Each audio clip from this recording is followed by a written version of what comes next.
Welcome to another video, family. Today we're going to be addressing Sullivan and Cromwell, the top Wall Street law firm. Okay, we're going to be talking about its origins, how it began, and some of the things, dastardly things that it has done in history. Okay, let's start with Sullivan. Okay, Sullivan. I'm reading from my notes. Sullivan was married to one of George Washington's descendants, who brought him into the American aristocracy. She was pro-Confederate, pro-slavery, and through Sullivan, his clients were all Southern businessmen who, when they needed business done in New York, they would use Sullivan. Okay. Sullivan was locked up during the Civil War by then Secretary of State William Seward for defending the Confederate pirates. Okay. Cromwell's father was a Union officer who died in the Civil War. Okay.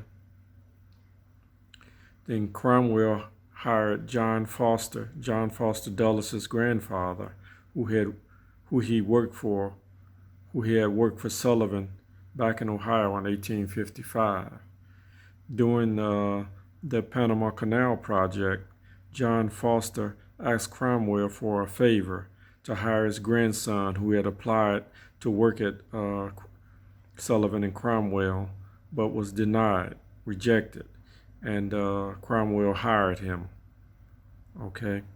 Sullivan Cromwell, this firm was the first to hire Jewish lawyers, but then they were also central in doing business with Nazi Germany. Sullivan died early in the firm's history, and it was Cromwell that masterminded its historic rise to power as the top Wall Street law firm. Okay, so when Cromwell took over, also he had worked with the French, who had been building a canal in Panama, and when that project collapsed, then one of the agents of that French company, a Frenchman, hired Cromwell to lobby the U.S. government, the Congress, to build a canal through Panama.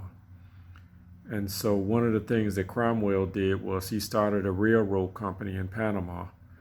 Okay, and once he got the U.S. Congress to okay the building of the canal in Panama and not through Nicaragua, he was initially paid $800,000, and then after the treaty was signed to build the Panama Canal, he was given an additional $2 million, which at that time was their largest amount of money ever paid to a lawyer.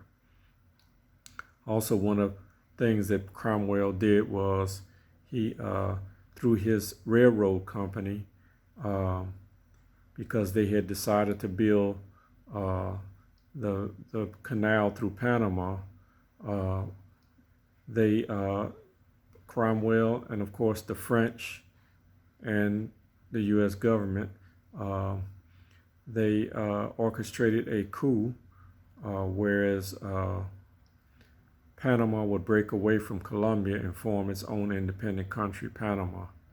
Okay, and many of Cromwell's railroad employees would later join this new government as government employees, and then Cromwell and New York would send them money to pay off their supporters to stay in power.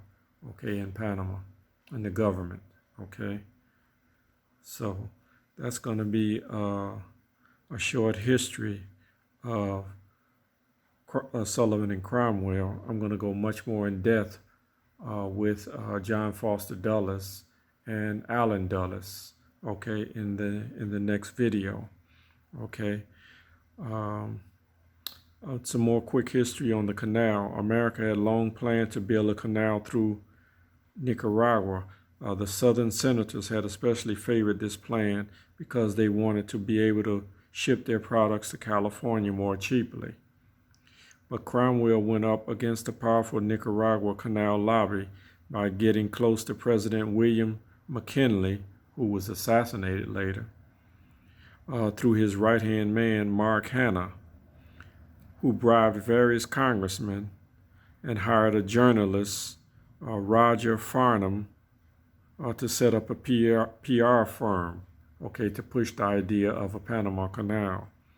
Roger Farnham would eventually become vice president of National City Bank of New York, the bank that was behind AIC, the American International Corporation, founded in 1915, which I talked about earlier. And he would also become president of the Haiti Railroad. Okay. Now, also a quick lesson on the Sullivan Cromwell. If you want to learn how all of these things are taking place, like for instance, if you want to learn how intelligence agencies and multinational corporations came to rule the world, then you got to research the history of Sullivan and Cromwell. Okay. With that, I'm going to say good night. Stay tuned for the next video, where I'll be going in more detail about John Foster Dulles and Allen Dulles. Okay, good night. Bye-bye.